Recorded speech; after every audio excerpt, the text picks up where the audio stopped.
Welcome to Oregon Voters Digest, the program that brings forward the social and political issues that are important to people living here in the Pacific Northwest. And now, your host, Bruce Broussard.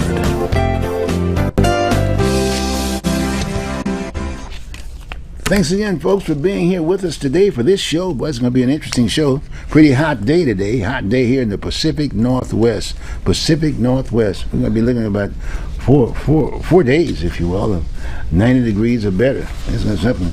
And in fact, they started out with Friday about over 100 degrees, Friday and Saturday.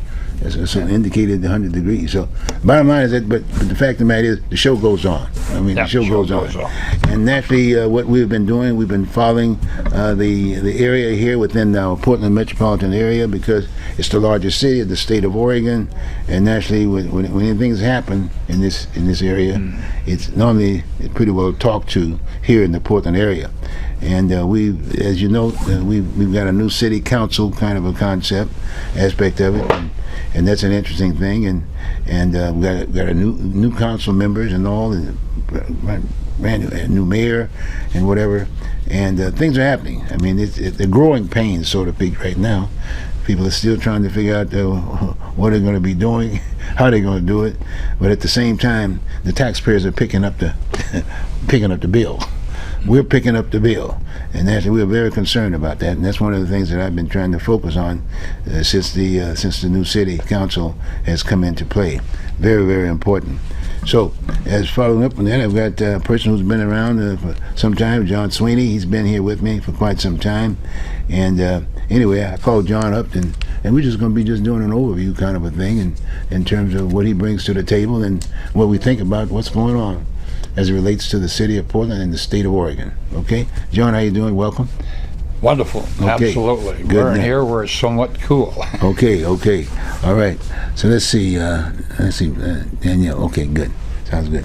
Well, look, why don't we just get right into it? What do you think? Like I said, there have been a number of things that have been happening, if you will. I'm going to probably be doing another show later on in regards to someone filed a recall on the mayor, and I thought that was interesting. I mean, at least we'll able to get the idea of the interview is to have the person share what was the rationale for the recall. I mean, give this mayor an opportunity to respond accordingly. He was kind of like busy not being able to see her, but the fact of the matter is that I think it's a good idea to go on and talk to the rationale of it. She lives up in Southwest Portland, so she has some very interesting things to talk about the city and the issues of that nature. So you may be expecting that in the next show, whatever. But right now, today, we're going to have John, who's very familiar with the whole area. He's run for office before in the past. For the folks of you who've have not seen him before, he's been around. He's very political savvy. And he was sitting in an area with the city of Portland that was very, very important to our landscape, and I'm talking about the parks. Yeah, the parks and whatever. So 32 years, 8 months. 32 years, 8 months, and as you know, he wears a cover like I do. I did the Vietnam vet, but we're both former military. And some of we basically serve in different capacity, but we are military. We all went through. The two of us both went through boot camp. So anyway, welcome aboard again, John. So I just let you start right off the bat, and then we'll just kind of start this conversation and see where we go with this. What do you really bring to the table to start with right off the bat? What do you think? Well, I was talking to a friend of mine this morning, and he talked about how all the government agencies are shifting money around left and right, and he says, when are they going to run out? He says, it's amazing, and you have the people with money in Portland and Multnomah County are moving out, and you're being replaced with poor people, Poor people don't have the money, and the deal is that it's going to change the complexion of what's going on, because the deal is, you're not going to have high-end stores, and the people are going to be buying used cars instead of new cars, and it's really showing.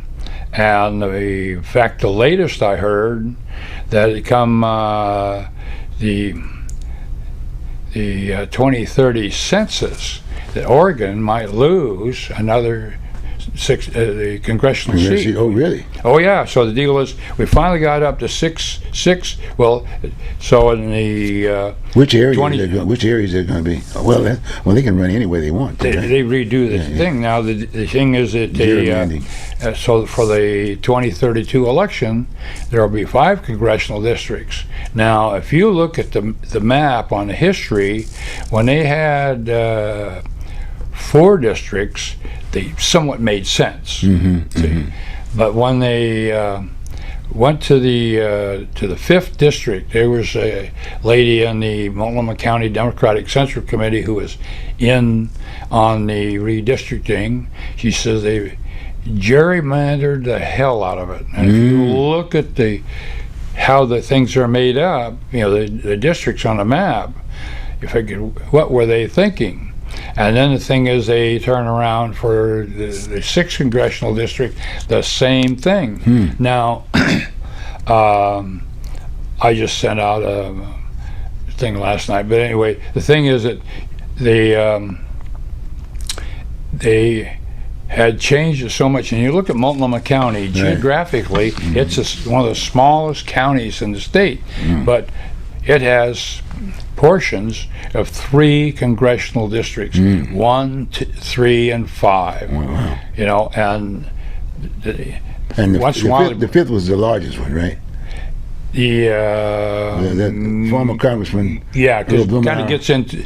Blumenauer was in the 3rd district. The 3rd district, okay. Which is basically Multnomah County, east of the Willamette River. Right. So then you have part of the west of the Willamette River.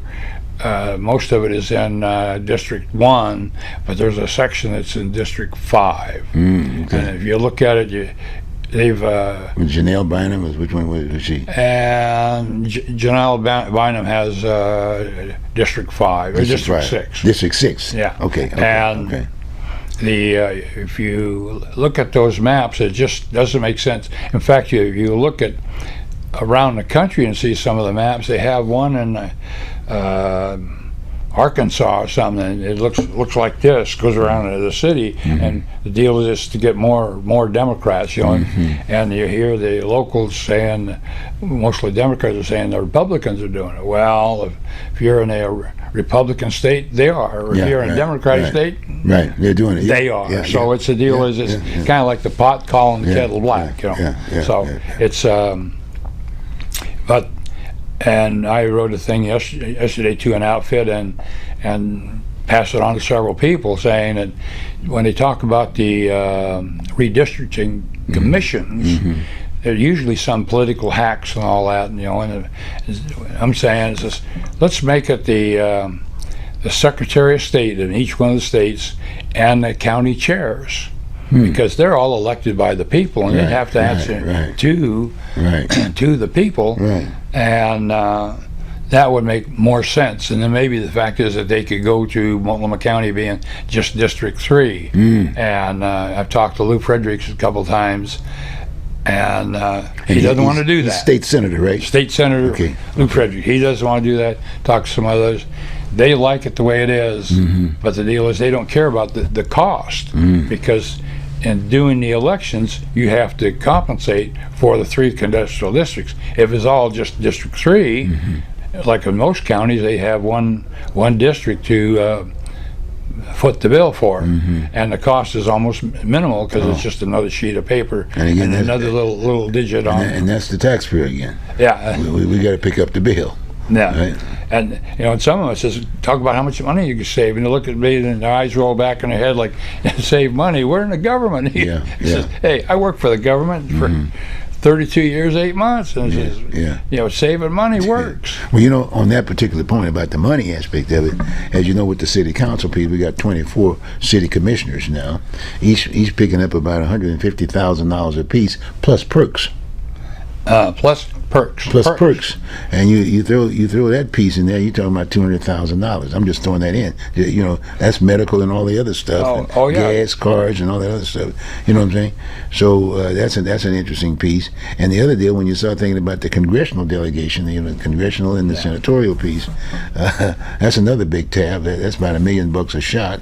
And the deal is for the city of Portland and the 12 councilors, they should have had 12 districts. That way, you know who your pigeon is, and I know who my pigeon is. But we solved that problem. Remember, we talked about that. The idea you divide, you got to divide the district into 3 different parts. Give them an assignment. Like you said, they need to know the voters need to know who they are. Yeah. Who they need to go to, and where do they go when they knock on that door? Because each one of them has to be a member of that particular district. Yeah. That's a fact. But it's really hard. It's real easy for them to pass the buck, you know. Yeah. Oh yeah. And it's really amazing. You get to some of the meetings. Well, talk to Harry or Sally, or not to me. Yeah. You know, the other thing I'm going to throw on the table, which is just getting on the table, and it's getting to be more visible. And actually, there's a different kind of a fight, if you will, from a national perspective, with President Trump, who's running, and so consequently, he's got an agenda. He's got all everybody sort of like dealing with, like I said, the Republicans are in, and he's doing his thing, and the Democrats are out, so they're trying to counter what he's doing, aspect of it. But there was another entity that I saw that is very interesting. It's going to be very interesting. Is the compensation, and you just looked at the congressional piece, but you can go to the senatorial piece, and you look at these people. We talked about this some time ago, but the idea that it's like a career, and it's a short career, and these people are coming out and retiring with hundreds of millions of dollars, millions. Yeah. And you say, but at the federal level, it's billions. See. Oh, yeah, that's right. See, so you say to yourself, what is going on? And so they was having. I'm just kind of like just spending a little time on that piece, because as I sit there and I listen to the broadcast of the piece, there was a representative from, I think he was from Rhode Island, if I'm not mistaken, and what he was doing, he was challenging. He was challenging some of the folks who were elected to office, and looking at what they were getting and how did they get the money. Yeah. And if they're working to get that money for themselves, from a personal standpoint, how much time are they spending to get the money that we need here within our respective states? You know what I'm saying? And so it was kind of interesting, and it just so happened they mentioned Senator Ron Wyden in that piece. In terms of the news, I thought that was interesting, and actually, Pelosi? Pelosi has always been an issue with her and her husband in regards to dealing with Wall Street, and like, so it's an issue. So, but at the same time, I would say that's just the way it is. That's the way it is being done. Now they're trying to see what can we do to counter that. Okay, because if it was already there, everybody's going to say, okay, fine, I'm not going to change anything. And that's what they were changing laws to make sure that you couldn't mess with that money if you got in there and start making that money, right? You got me? But now, supposedly, they're looking at they're thinking about coming up with some legislation and new policy that would prevent that, which I think would be good, and have them to start focusing on the area they represent. All right. Focusing on the area that they represent, and so that's a very important piece, because a lot of times even here locally, you're hard to get in touch with these folks. Well, they talk about the city council. There's 4 of them are supposedly really far left, and they really don't care about those who are paying the freight. See, you and I who pay taxes. Yeah, right. And then the deal is, it's how much longer can we tolerate the high taxes? Exactly. Well, like I said, they're making $200,000 a shot. Yeah. They could, In fact, they've got the special session coming up on August 28th. Just before the Labor Day weekend, and it's a deal of. They're talking about increasing the gas tax and a few other things. Yes. And in fact, I was at a meeting, and what they talked about, the state was out there putting out wheelchair ramps. Now you see wheelchair around Portland, kind of makes sense. They're putting out wheelchair ramps where there are no curbs or sidewalks. What? Yeah, this guy was from Halsey, and he says, you're out there, so here's an intersection that has a wheelchair ramp was actually a hazard Yeah. to motor vehicles. Right. Wow. So the deal is their bill went from millions to billions. It's just I don't know. It's some representative or senator wanted some action in his district, and so they're doing that. It's amazing sometimes with the politicians when they get into things that they really muck it up. And the deal is, in fact, in California, the plan was to have a high-speed rail to go down I-5. Made sense. Yeah. Well, the politicians got in there, and all of a sudden they wanted to have that zigzag through their districts. So you'd have a 150, 200 mile an hour train doing 25 miles an hour.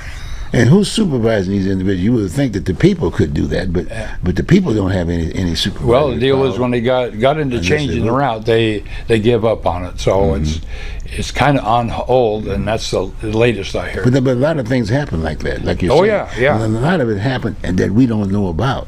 Yeah. And if you want to basically sit down and be in the front of the tube every day from a political standpoint, that's not easy. You need to be a translator. You got to spend a lot of time to understand what they're even saying. Yeah. And where to go. Yeah, and sometimes they delay the project so long that it was a waste. Over at Gammons Park, they built a tricycle track in a park, which was pretty nice. Well, they fussed around, and what happened is when they finally got it done, the kids they built it for had grown up and went to bicycles, and the older ones went to cars and chasing girls. Oh my God! So it's a lot of times I would squawk at the supervisors meeting. They said, "John, you're just too practical." Right. And I says, but it really makes the people happy when you're doing it right. Yeah, right. And they know that you're doing it right. Well, the whole issue of practicality, again, is a communication gap there. See, you spent the time in the seat listening to these entities and doing your research. You know my point? And normally we tend to rely on media, and media is not necessarily the right person to go to a certain degree, and they've got fixed time, normally it's Sundays and on weekends and whatever, but at the same time, let's say if you're just a regular citizen, if you will, you don't have people covering your problems. There's nothing there that says you can call this number and they will immediately get on top of it. Normally you say, well, what about the elected officials? Okay, where are they? Will they answer the call? No, well, you got to, and that's another little thing you kind of got. I'd call several times and they say, well, you got to fill out a form. Yeah. And then you got to send that form in, and then they will kind of react to you. And then we got someone to stop you there. Because the media person would be able to talk to you about it. Well, I didn't call the media person. I called the person who's going to be able to make a decision or something. In fact, when are they going to come out to see my problem? Yeah. Okay. Go on, Glenn. Well, and sometimes they want to contract stuff out. Well, the trouble is the people that are supposed to police the contracts don't police the contracts. Because in my 32 years, 8 months, I had to redo some of those jobs, and I'm lucky that they redid one of them, and luckily I was a mower operator at the time and they didn't take me off the mower, but I heard from the other guys, and the deal is active in the union, and so I heard the guys that work for Public Works and sewers and all that, and they almost defy you to do a good job. Well, that's kind of interesting you brought that up, because that's a different hiring base. You know what I mean? They basically put a job up, right? Rather than going, let's say, to parks. Yeah.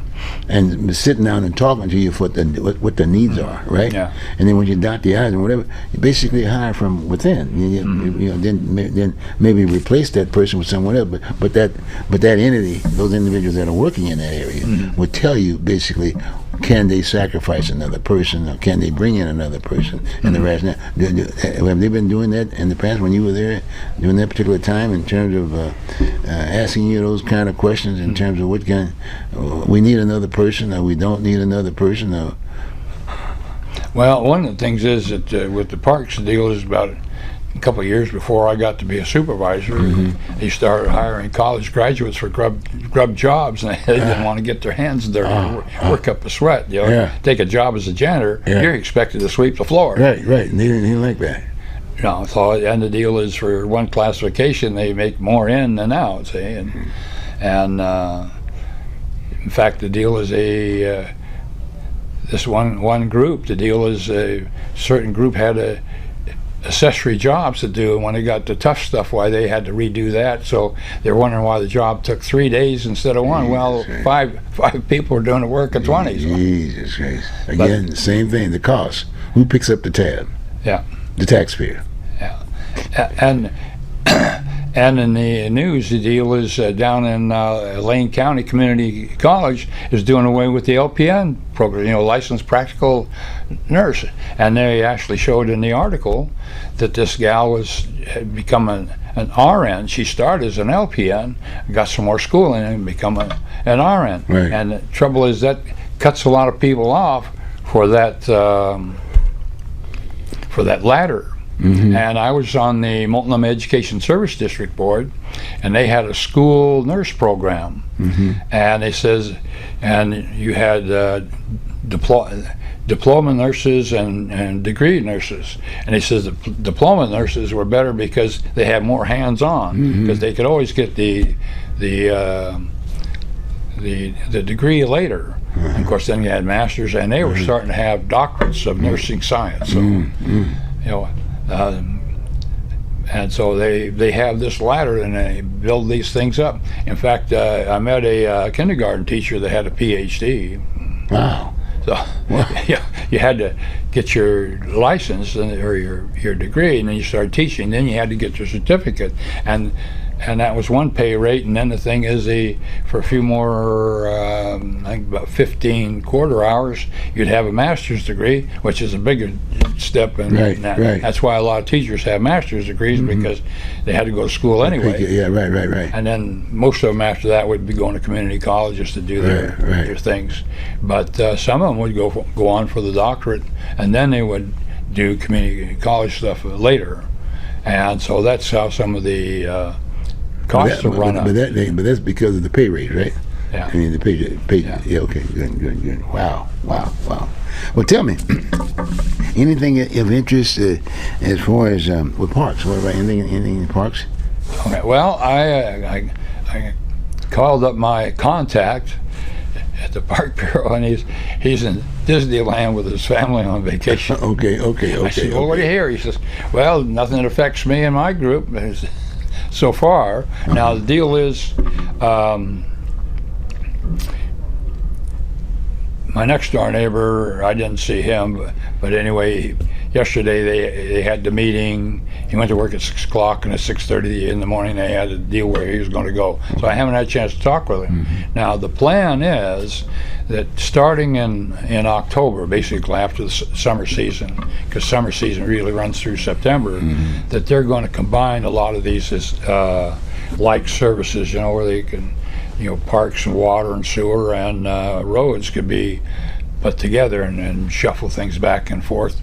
And I haven't seen the details, but my concern is that you're going to have somebody that's used to working the sewers go over to the water. I have an emotional feeling about putting a sewer shovel in my water. Yeah, right.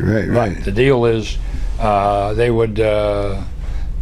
The sewer system is almost all gravity fed, and they walk over to water, which is high pressure, and break that open.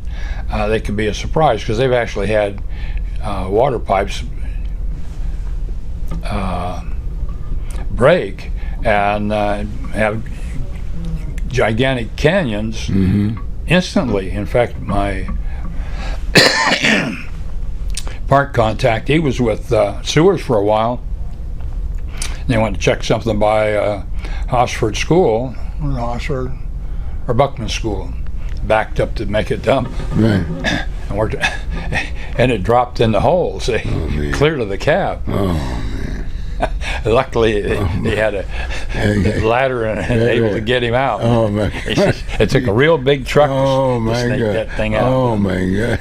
And so, but and that's my concern when they're used to something to make a change. Now the deal is, you were in a service, and I started out with a M1 rifle, and then changed to an M14, and it was different. Then it changed to the M16. 16, right? See, so I don't know how much you M16 changed around, but the thing is, it's different. Yeah, it is. And it takes a lot of work, and you have people say, like I said, they've been in sewers for a long time, low pressure, gravity fed, so I get to go over and take care of that pipe. Well, and I'm really concerned about that. Right. And and in fact, my park contact, he was there, and he says, you get down there in a sewer, and he says, when you walk along, you can tell where the sewers come from the houses, because there's a little pile right there. He says that's how you find. Then you look up and you see that. Really? Yeah. Come on. No a joke. Now today? Oh yeah, still the same thing, because you put stuff in the sewer and it goes out there and it just drops until once in a while you have a real surge come through and wash it out, or they actually go through and kind of dredge it out.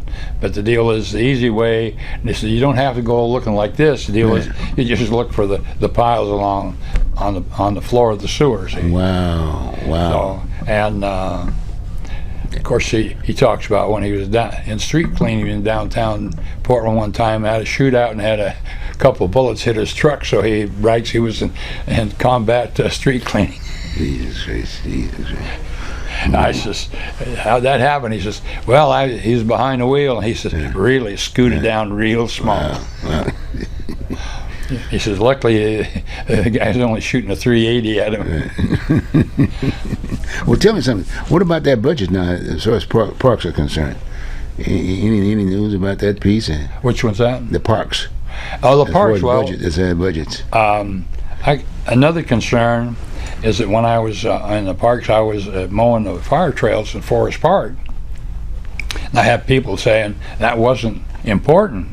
Well, in 1951, they had a big fire there. Now, at the time, I lived at Fort Lewis, because my dad was in the Army, and everybody of a certain rank had to be up there. But they actually had, for a long time, a guy that was in the summer was in the tower at St. John's Police Station, scoping out the Forest Park, looking for fires for a long time. Okay. See? And the thing is that from about mid-August into October, you look at all the nice, pretty red and yellow leaves on there. You'd have a fire in northwest Portland, and the flames get into that into the Forest Park, and you have that east wind blowing. It could reach Scappoose in about 3 hours. Wow. And an idea is, if you remember the news reports on the fires in Hawaii down there, and the wind was blowing, you take the end that the wind is blowing, then you heat it up and it goes faster. Why, the fires there in Hawaii look like an open jet engine.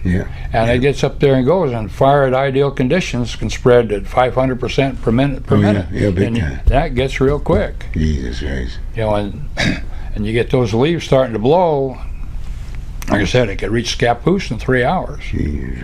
Well, what about now? In fact, it has been forecast. We got a problem.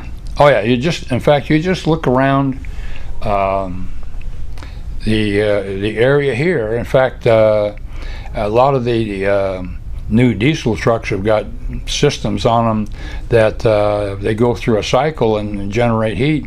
And a friend of mine was a test driver for Freightliner, and he says it comes on when it wants to come on, whether you're sitting there idling or roaring down the highway. And in fact, one time I went to the state fair, and I was on 205 headed to I-5, and there was a truck up above, and it was on fire. And I thought, well, it's an old truck or something like that. Well, it got home at night. No, it wasn't an old truck. It was a new truck, and it was loaded with bales of hay.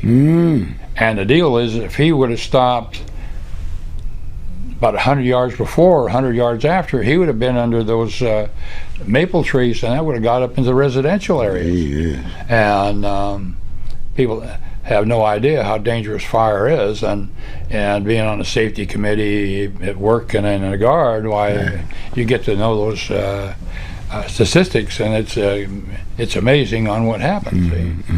Wow. And back now, another point. Sometimes I'm going back and catching up.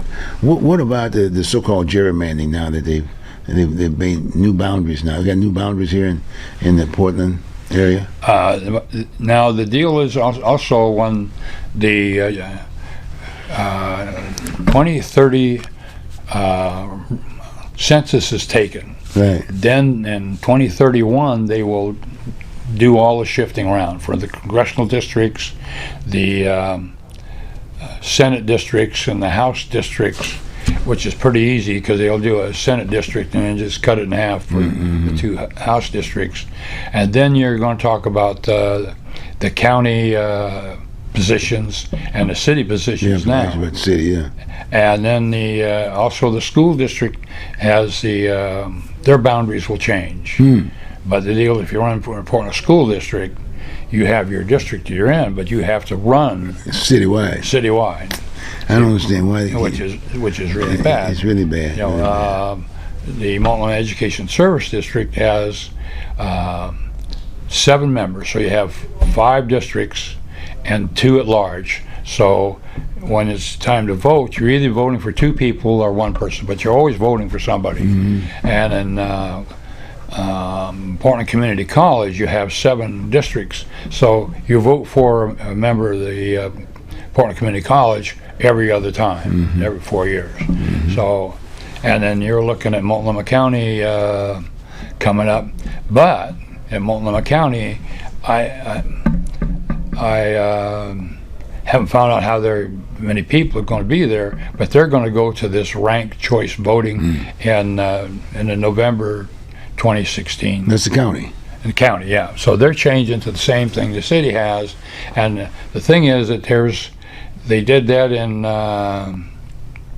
Alaska for the congressional, and for the first time ever, they ended up with a Democrat from Alaska. It really choked a lot of them up. I heard that. And then so they're going to do away with it. And in fact, there's several jurisdictions that went to ranked choice voting. And then they wanted to do away with it before they actually acted on it, because they saw what was going on and had a sample of what's wrong. So, like I've been saying, is that with this new ranked choice, the old system, it was hard to get rid of a bad incumbent. With this one, it might be hard to keep a good incumbent. And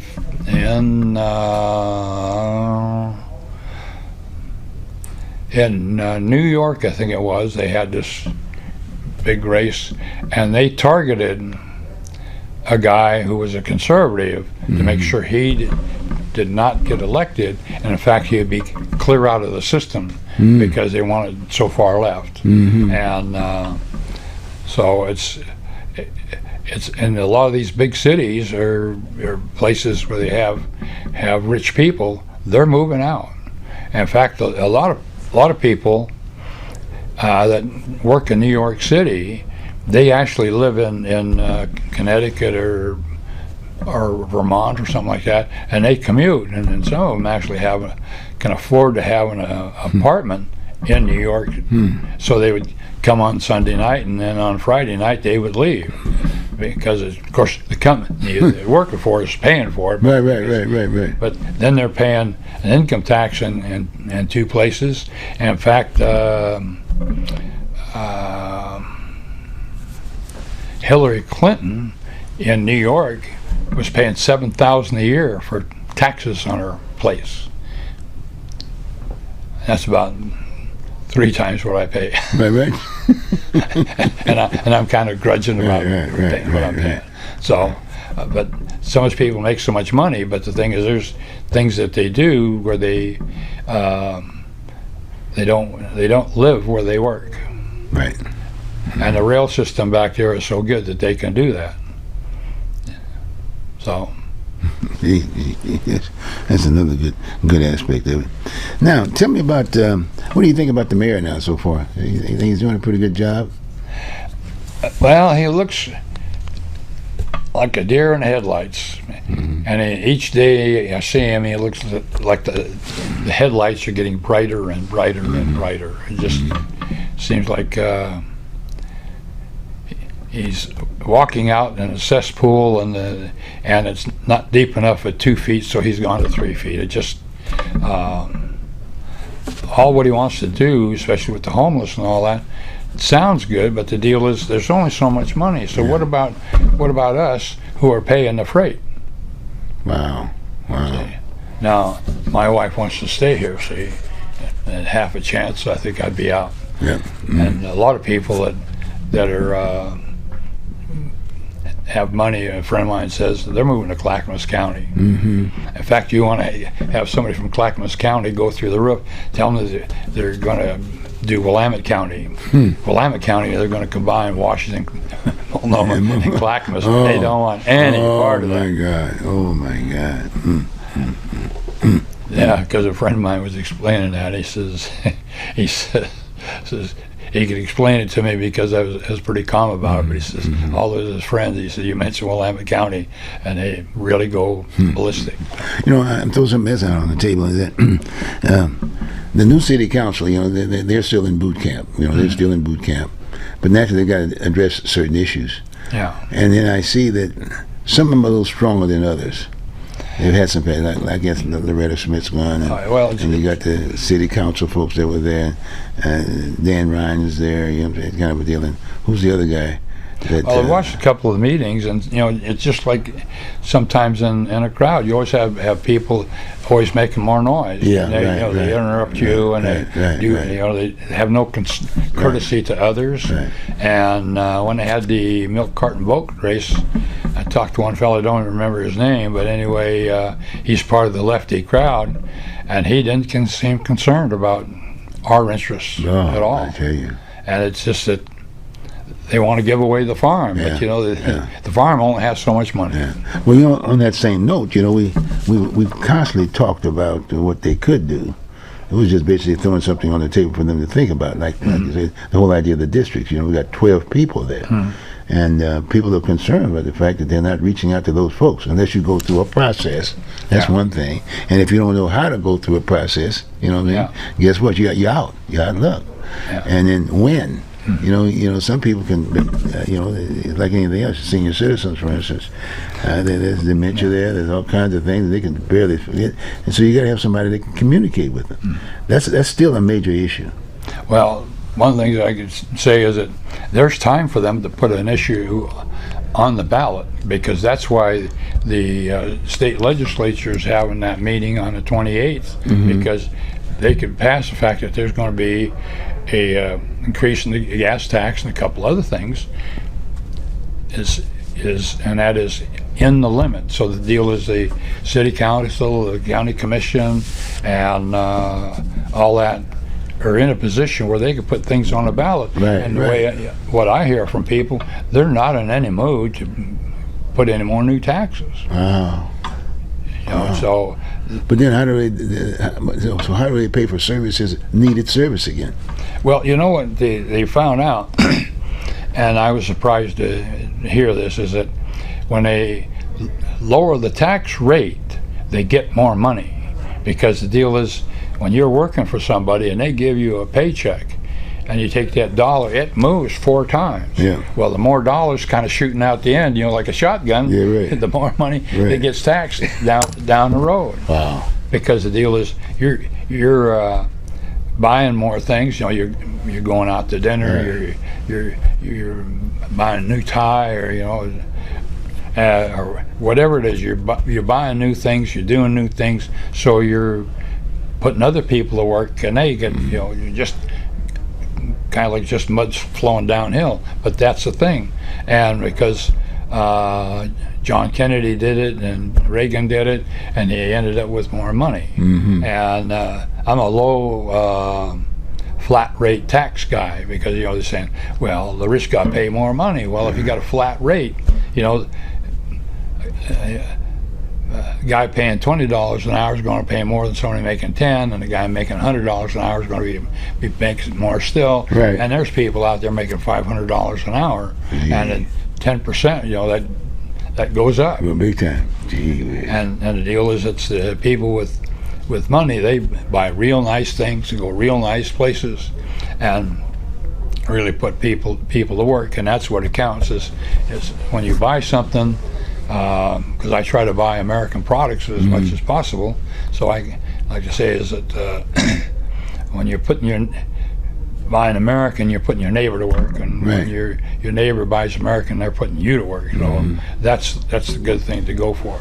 And but you know, you raise the taxes, then the thing is there's less money going out there. Right. And you look at a lot of the poor people. They're just scraping to make by, and the deal is you're burdening them even more. So then you end up with some people that get desperate who would normally not do desperate things. So, Well, that's interesting. And as I think about, there was another point I was trying to bring about with reference to the situations that we're in, thinking about the people who are making the decisions to pick up new services or try to respond to services. And there was another thing that I saw was that, I guess it was something like 300,000 or something like that, that was going to basically go to sanctuary cities. Was it 400,000 or something like that? And some people, one of the people that were talking about this whole issue of the recall was that what happened to our issues? Why didn't they go to the homeless problem or something like that? You know what I mean? yeah, well, the deal is they're getting paid every other Thursday, see, and so the deal is they know that they're not, chance of getting laid off is pretty damn slim, because you'd have to do a recall or something like that. So District 3 and 4 are on a 2-year trip, and Right. the District 1 and 2 are on a 4-year trip. For now, yeah. Then this next run, they run for a 2-year trip. Yeah. So then the deal is that in November of 2026, District 3 and 4 and the auditor will be running for re-election. And so then the District 1 and 2 will be up for re-election in 2028, and the mayor. See, so and maybe by the 2028 the mayor will have enough, so not run for re-election, or the fact that maybe he won't be able to make re-election. Yeah. You think Mayor Wilson's going to be able to reach that goal that he said to the people? And that goal was basically homelessness off the street, right? Off the street aspect of it, and he was going to find some sense of a home for them, for each one of them. Well, Was it 100? Was it right? you know, they talked about wanting to revitalize downtown, and Right. and one of the first things they did is they upped the parking meter rates, and I saw that. not only did they up the rate, they extended the hours. Yeah, right. I mean, because it used to be you could go down there, say, at 6 o'clock to go to dinner or a movie. You just park, yeah. They extended clear to 10 o'clock, Wow. and they've upped the rate. And then they had a deal over Northwest Portland. They want to shorten the time, and they were talking to a beauty shop. Well, you know, when a woman goes in to have her hair done, you know, it takes 3 or 4 hours. Right. See, you know, it's not like you and I going into a GI haircut. The deal is we hardly get the chair warm. Exactly. Wow. Yeah, especially with my hairstyle. Gotcha. Wow. Well, what about, again, getting back to his issue? How's he moving? Where is he at right now? I mean, this idea of so many. Well, homelessness off the street. Is he going to meet that goal, you think? Well, you know, I have my doubts, and the reason I have my doubts because historically, for a long time, we've had the best program anywhere, especially on the West Coast, and they've got the Grapevine. If you want to go to a good place on the West Coast, it's Portland. See? And it used to be Baltimore, Maryland, but about 20 years ago now, they figured, the more they did, the more they should do, and they didn't have money left over for the people paying the freight. So they shut things down on the 1st of July, and then when it came late September, early October, started getting cold, when they come in there towards their services, we'll go to Salvation Army and Goodwill and the churches, because they just finally woke up to the fact there's not enough money to pay for these people. And they found out they had the best deal on the Eastern Seaboard, so the word of mouth, why they kept coming in. It's just kind of like you're shooting a machine gun hoping to run out of ammunition. You got somebody putting more ammunition on the belt. You just don't run out. Jesus Christ. In fact, the deal is on that.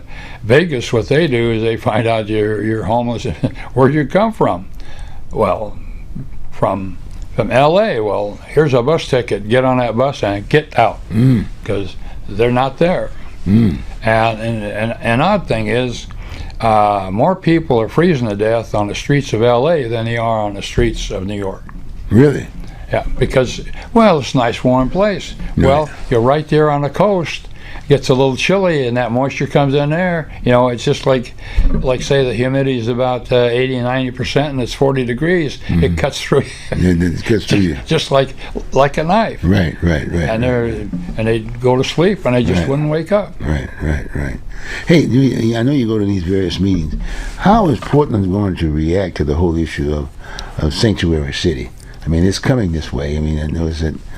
Well, it could be California. real serious, because they're coming down there against the sanctuary states, county, and cities. Yes. And the fact that the state of Oregon and Multnomah County and the city of Portland are sanctuary cities, we could get hit real hard.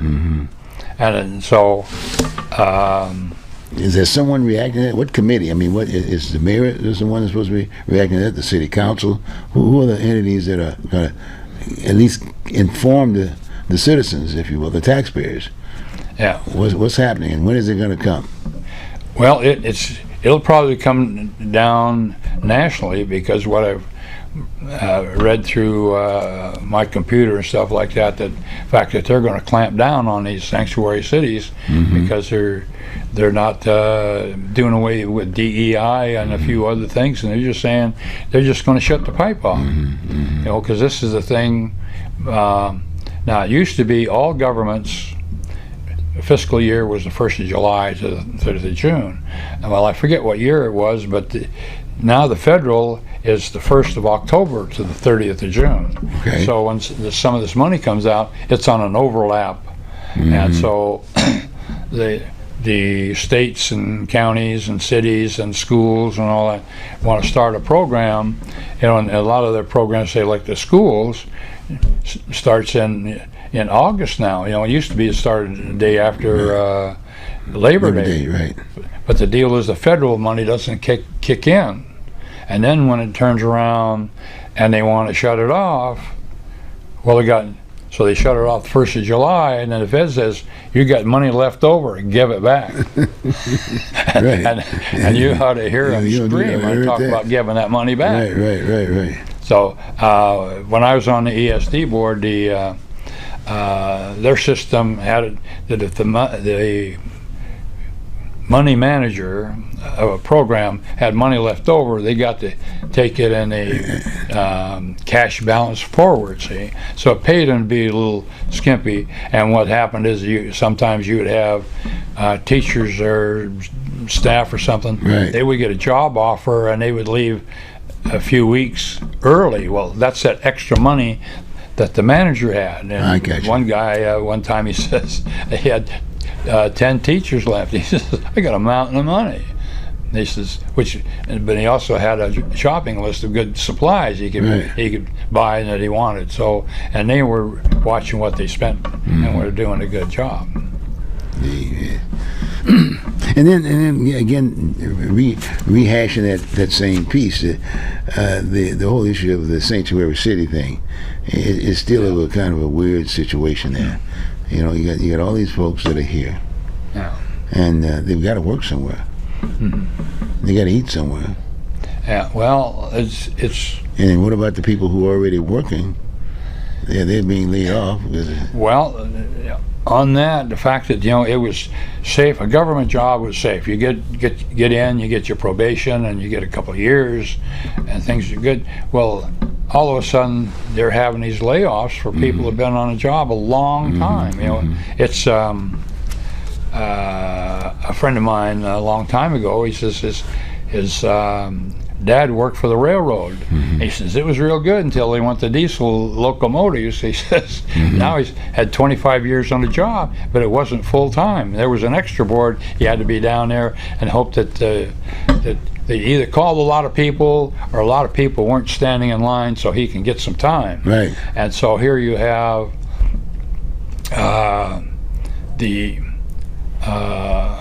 now I know with the city and the city union about they have bumping rights. So that what happens is he says they're taking so many slots out that some of these people could bounce back down a ways, and then they can build back up. And they do have up to 5 years to get back on. Now the trick is that if they laid them off, do they give them all of their pay them all their vacation and overtime then, so when they start back up they have to kind of start from scratch. Now they have say they have 10 years in, well they start back up as a 10-year rate on the vacation, but the deal is have they saved that sick leave for them when they come back? And the fact is that they'd have to build it up, because a lot of people would save up vacation to get paid off at the end to kind of boost their retirement. Right. And the deal is if you've got 5 years to retirement, why it's going to be kind of tough sometimes. Yeah. I'm thinking. So the deal is it's the, and most government agencies do have a bump down so you can come back down. In fact, one of the fellows was in the National Guard with when he was in the active army, and then he come out and got in the Guard, and he was working for different police agencies, and when they come out with the federal money for the EDA and CEDA thing, well, a lot of them, instead of keeping that money separate like Portland did, so when the program ended, that was it. They would build it in, and then some of these people went from being patrolmen to sergeants to lieutenants and so on. Really? Oh yeah. And then some of them weren't very nice. They got the promotion, and they had the God influence. You and I know those people. Oh, yep. And anyway, when the money went away, all of a sudden they had to go back. he whose shit doesn't stink suddenly went back down to the bottom. and a lot of those old sergeants says, you remember this, you remember that, let's see, what can I do for you? I heard that. Well, like I said, it's going to be an issue.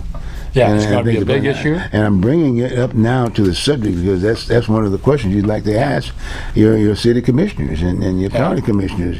What is going to happen? I mean, what about public safety? What about this? What about that? And so anyway, that's an issue, and I don't think we're talking enough about it. Well, the deal is they got these street counselors to talk to these people, and rather than actually having policemen and treat them, train them for this kind of thing. And because the policemen with the right kind of training and the right kind of outlook, and they have the uniform, the deterrent stuff. Yeah, and you talk to some guy that's having a bad time, and says, what's going to do to help you? Here's the option. Right. I would have thought that the good draw would have been the Explorer Scouts. Remember the Explorer Scouts? Yeah. The police used to draw from that peace aspect, and the sheriff department. Because these special people, the thing is, they don't have any authority if something happens in front of them. Right. And when the other thing is, when these programs end, and when I started with the city in '65, when the end came, your final check was it. You didn't get unemployment. Then a few years later, the union contract got unemployment. Then a few years after that, they got it into state law. because some of these, about 2 years before I started, the parks, they went and hired a whole bunch of gardeners. And they figured, oh God, I'm going to be a gardener with the city, and good. They worked them 5.5 months and dumped them all. Wow. So some of these guys had to go on their unemployment from the previous employer. Now the thing is, when you lay somebody off, and the city does not pay in the unemployment program, right. and most government agencies don't, right. because laying people off is not normal. Right. And so you get laid off, and then you go down and you file for unemployment, and the state pays you, and then they bill the government agencies that amount of money, and some of these people are making real good money, so their unemployment is going to be kind of steep, plus 2% service charge. Wow. Yeah. In fact, the deal is in 1968, when the first property thing come out, they figured they're going to have to lay off 300 people. Yeah. And they had the unemployment in there, and the union says, well, no, it's actually going to work out to about 400. Well, what do you mean? He says, well, they're going to go down and they're going to file for unemployment, and you're going to have to make up that money, so you're going to have to dump more people. Then you have to dump more people to pay for that. You know, they figure for that 300, you're going to lose about 420 people. Jesus. But what is the taxpayer? The people that so that picking that, the check? that didn't go through at that time, but later on it came through, and they had kind of sharpened their pencils.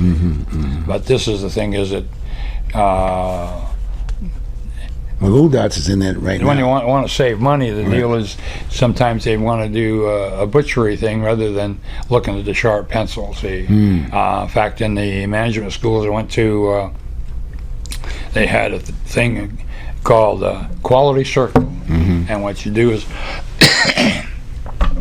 you allow a bunch of people together, and they say they get a week of an hour of company time for 5 weeks. So I would say Friday that they get this hour. So at the end of the day, so at the end of 5 weeks, they make a report. Well, you know, a lot of them with a sharp pencil, they can tell you where you can save a lot of money real quick. Right. And it's because it's a quality circle, people way up are going to listen, because sometimes the managers, you know, it says, put in a suggestion, and so your boss looks at it and says, well, they wouldn't go for that, so it throws it away. Or maybe if he sends it up the line, somewhere along the line, somebody's going to throw it away, so the big boss never sees it. And then for some reason, maybe he goes through the trash can and finds out, hey, this is the best thing since sliced bread. And then it comes down and works. In fact, with the city, they had a big deal on that, and then I approached Charles Jordan, and so we got together, and we got about an hour and a half of his time, 5 of us, and laid it out, and he picked up all the goodies, and he made some changes. Good. Well, that's what we're expecting with the new commissioners now. Yeah. Right? Yeah. So, but the deal is, these four from the left, I think they make a lot of noise, and they probably if they get more friends on, it could be worse. And the deal is, what we've got, you've got 6 of them up for election in November of 2026. Well, we're all going to spend some time on that. So it can really get bad. It's really going to get bad. Well, you know, we've got to do something, and so we have to, in fact, that's what we've been doing this particular hour. We've just been having a general discussion with John and just kind of talking through what's going on around us. And hopefully you'll be able to access that and normally you're supposed to be getting that from the elected officials. Yeah. You know what I mean? Unfortunately we're not. So do give them a call, okay? Again, this has been a pleasure being with you this hour, and I'll see you next week. Take care. Have a good one. Thanks, John. You bet. Appreciate it.